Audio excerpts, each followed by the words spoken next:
welcome to Freedom for Women Podcast.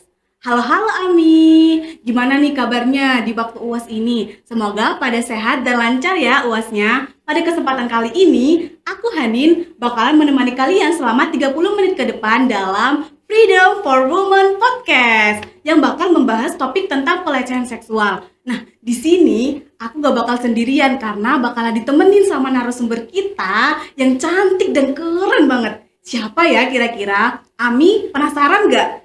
Langsung tanpa basa-basi lagi, mari kita sambut Bu Erza.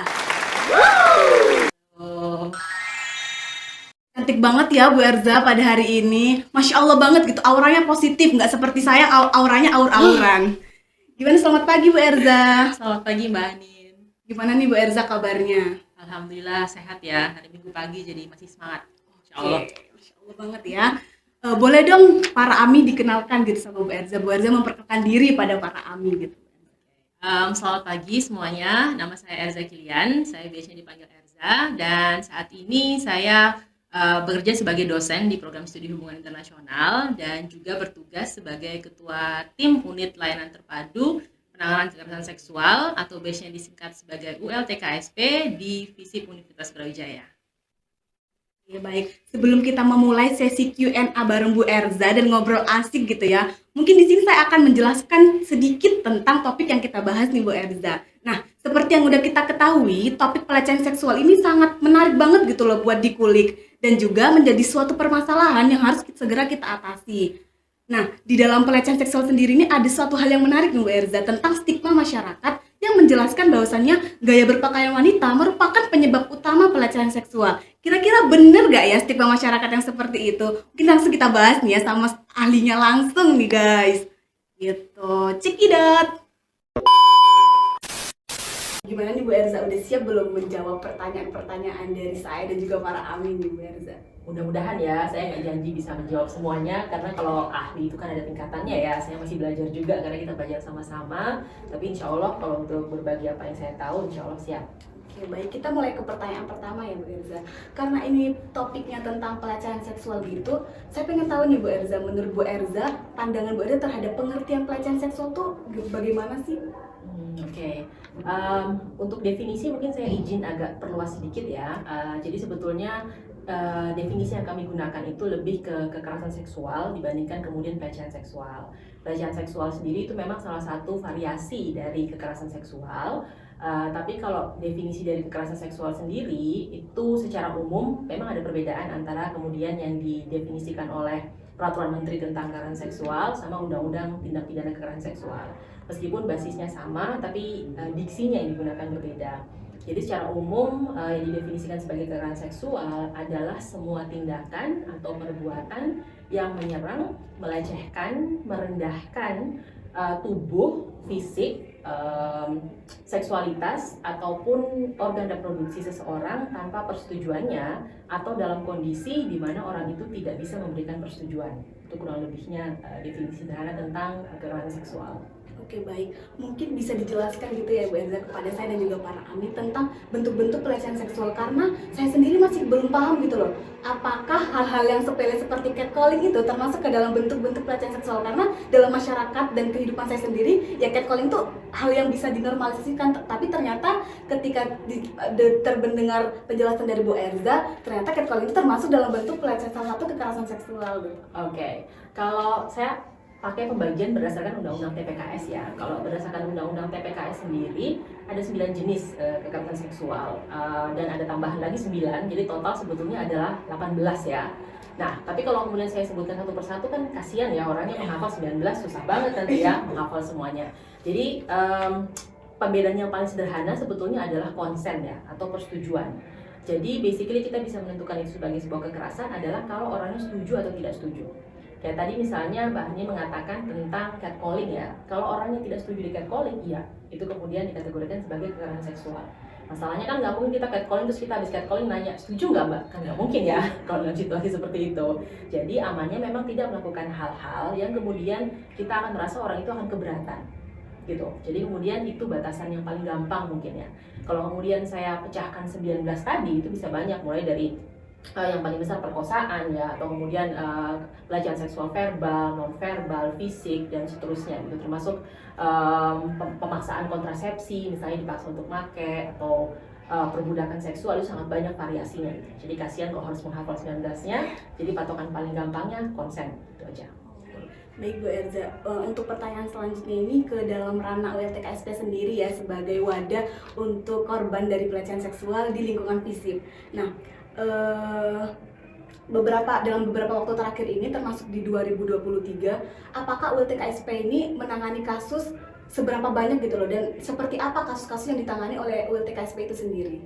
Boleh deh sharing sama saya dan para AMI. Oke, karena saya baru jadi ketuanya itu sekitar bulan September ya, sekitar bulan September. Sebelumnya saya anggota ya, jadi mungkin data yang saya punya detail itu masih perlu saya cross check dengan sebelumnya. Tapi kalau saya tidak salah hitung, sampai sekarang di selama 2023 ini mungkin sekitar 10 sampai 12 laporan yang masuk ke ULTKSP.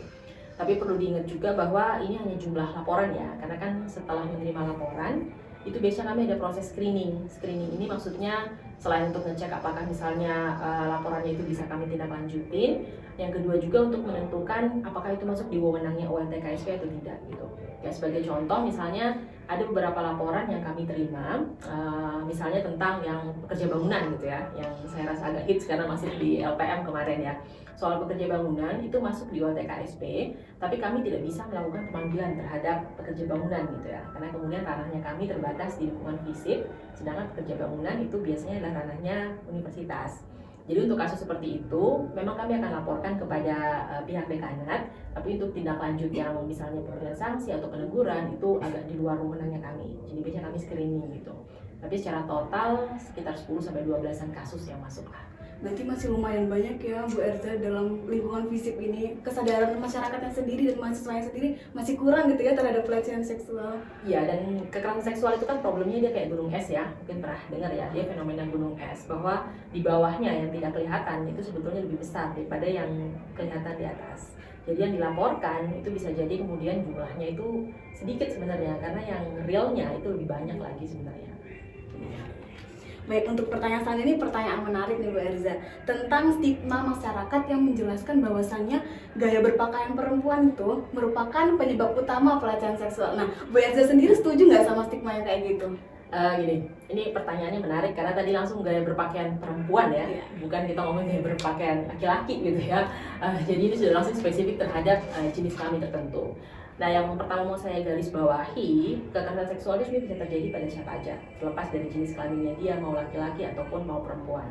Tapi memang beban berat tentang berpakaian itu sering kita letakkan pada perempuan, seakan-akan bahwa kalau terjadi kekerasan seksual itu karena pakaian perempuan. Tapi apakah kita akan melakukan hal yang sama ketika kemudian terjadi kekerasan seksual pada laki-laki? Kita mengatakan pakaiannya laki-laki yang menyebabkan terjadi kekerasan seksual. Dan ini sebetulnya adalah salah satu fenomena yang kita kenal dengan istilah victim blaming ya. Jadi kita cenderung menyalahkan korban terhadap kemudian kekerasan seksual yang dia terima. Padahal ketika kemudian seseorang menjadi penyintas bagi sebuah kekerasan seksual, yang pertama kita lakukan itu bukanlah menyalahkan penyintasnya sendiri gitu, bahwa pakaiannya kamu tidak ini dan lain sebagainya. Ada banyak faktor yang menyebabkan kekerasan seksual itu terjadi. Salah satunya misalnya adalah relasi kuasa. Relasi kuasa dalam arti ini misalnya seseorang melakukan kekerasan seksual karena dia merasa dia bisa melakukannya tanpa ketahuan, atau dia memang punya hak untuk melakukannya. Jadi kalau dalam konteks berpakaian itu lebih banyak menurut saya ya, lebih dipengaruhi oleh faktor kultural yang seakan-akan memposisikan bahwa perempuan itu atau cara berpakaiannya perempuan yang menjadi akar masalah dari kekerasan seksual. Padahal tidak, ada banyak faktor yang menyebabkan kekerasan seksual itu terjadi. Berarti secara tidak langsung Bu Erza ini tidak sepakat gitu ya terhadap stigma masyarakat yang seperti itu? Ya, itu salah satu menurut saya adalah salah satu PR yang perlu kita pecahkan ya, bahwa kemudian kita berbicara tentang isu gender ya, gender secara umum dan kembali kekerasan seksual, itu pasti ada konteks kultural di situ. Dan untuk misalnya masyarakat Indonesia, caranya kita berbusana, caranya kita berpakaian, itu memang masih banyak dipengaruhi oleh misalnya ajaran agama atau faktor kultural. Jadi ada kewajaran bahwa kemudian konteks pakaian itu dilekatkan dengan, khususnya perempuan, ya, dilekatkan dengan bagaimana kita mempresentasikan diri, bagaimana publik akan melihat kita, karena itu faktor kulturalnya kita.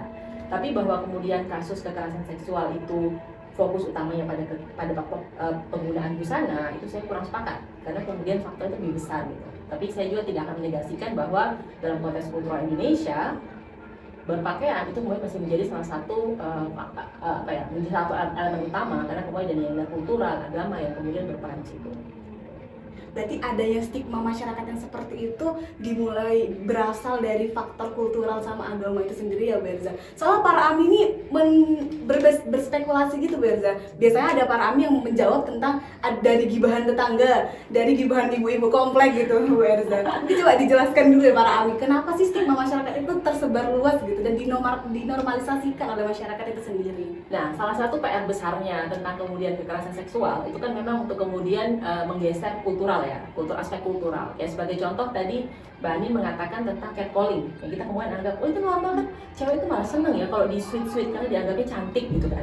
Itu kan kita menggeser pola kultur seperti itu yang kemudian merasa bahwa itu normal menjadi sesuatu yang itu nggak normal sebenarnya. Sama seperti kemudian kita pola kultural yang beranggapan bahwa cewek itu yang pakaian cewek itu yang menyebabkan kekerasan seksual itu terjadi, itu kan perlu kita geser pelan-pelan ya gitu.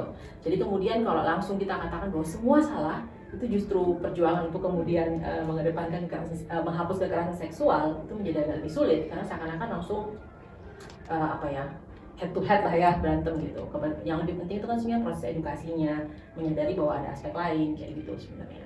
Berarti ini PR bagi kita untuk memberantas stigma-stigma masyarakat itu secara pelan-pelan gitu ya Bu Erza? Iya, biasa bertahap. Untuk pertanyaan selanjutnya nih Bu Erza, kira-kira menurut Bu Erza nih ya, apa sih dampak pelecehan seksual terhadap seseorang yang menjadi korban pelecehan itu sendiri? Apakah berdampak pada psikologisnya atau hanya berdampak pada fisiknya saja?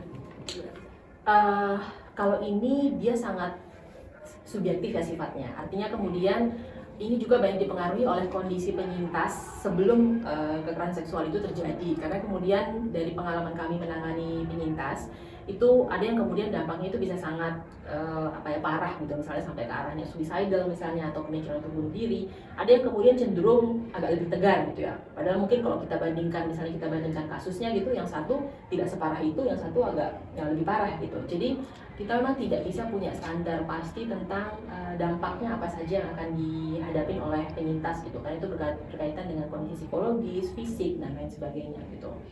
Tapi yang pasti seperti yang tadi Mbak Anin bilang, psikologis dan fisik iya pasti berdampak ya, karena kemudian itu ada implikasi yang biasanya jangka panjang juga gitu. Hanya saja derajat dari masing-masing dampak tadi, fisik ataupun psikologis, itu yang bisa berbeda-beda untuk tiap penyintas.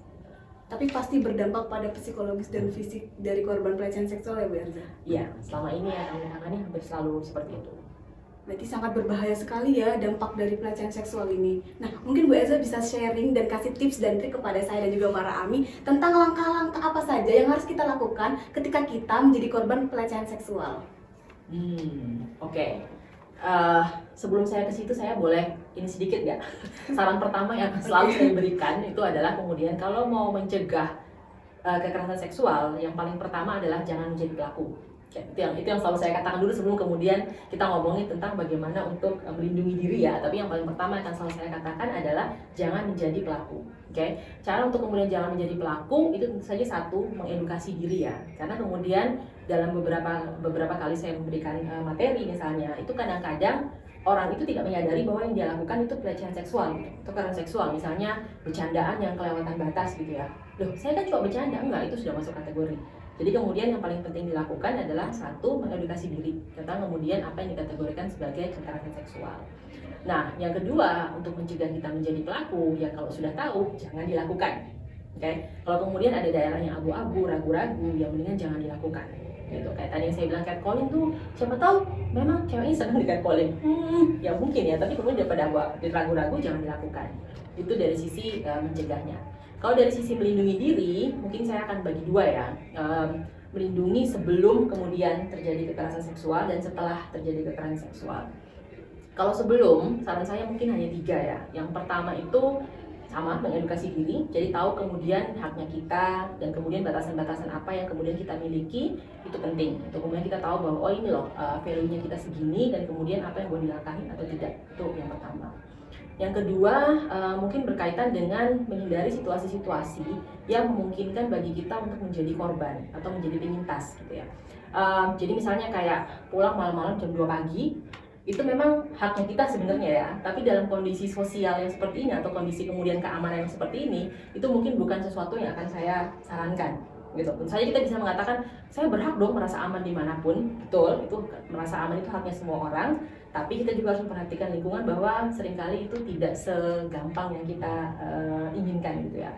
Terus kemudian jangan juga menjebak diri dalam situasi-situasi yang memungkinkan itu terjadi gitu. Misalnya kalau kita sudah tahu bahwa di lokasi itu sering terjadi kejahatan, kita malah dengan semangat lima mendatangi misalnya kayak gitu ya. Itu kemudian hal-hal yang paling gampang untuk mencegah. Yang ketiga itu mungkin ini agak lebih modern ya, yang berkaitan dengan pemanfaatan digital.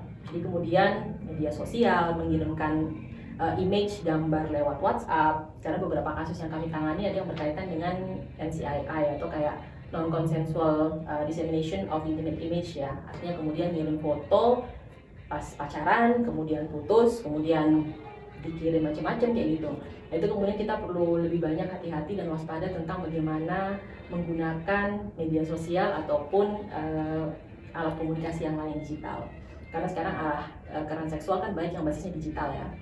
Dan kalau kita sudah menjadi penyintas, kemudian terkena kasus kekerasan seksual, yang pertama tentu saja adalah mencari pertolongan kalau kita memang butuh pertolongan ya. Karena ingat bahwa salah satu problem adalah kita tidak mencari pertolongan ke pihak yang tepat.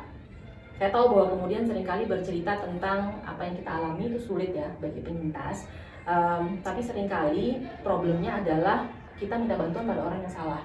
Jadi misalnya kita minta bantuan pada teman kita yang kadang-kadang teman kita itu tidak punya pengetahuan yang cukup tentang itu. Jadi kemudian kadang-kadang malah datang terus kemudian dibilangin kamu sih pakaiannya kayak gitu misal ya. Jadi kalaupun memang merasa butuh bantuan, yang pertama adalah minta bantuan pada pihak yang tepat yang kira-kira kemudian akan paham tentang situasinya.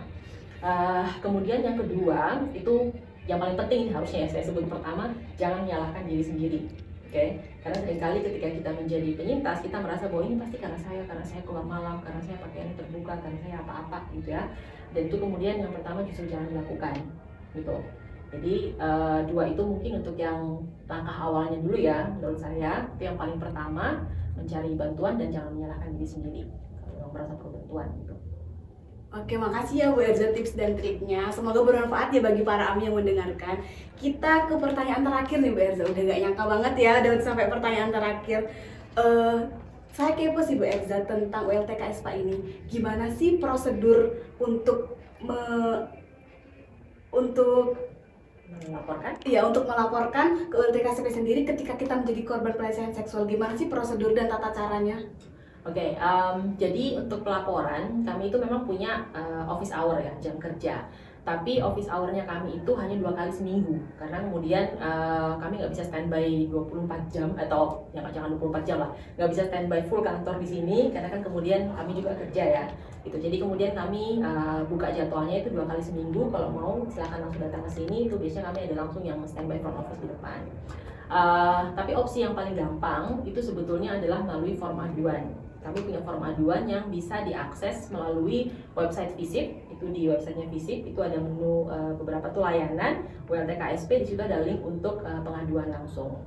Bisa juga link pengaduannya ini diakses melalui media sosial kami di ULTKSP FISIP. Itu kami ada di Instagram. Itu bisa langsung melaporkan. Kami juga punya narahubung. Jadi kalau misalnya sudah selesai melaporkan, mau follow up, nanti narahubung kami yang bisa dihubungin gitu. Jadi itu yang paling cepat memang melalui link aduan.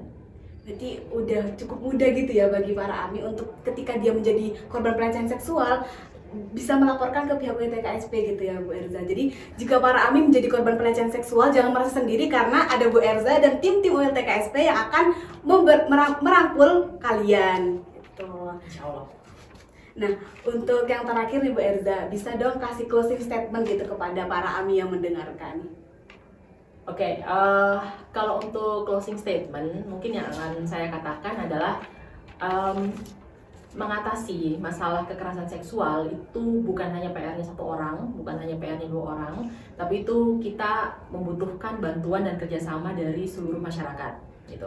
Karena kekerasan seksual itu banyak berkaitan dengan yang tadi saya sampaikan elemen kultural, elemen struktural, yang kemudian tidak bisa diubah hanya melalui satu orang atau kemudian satu pihak tertentu.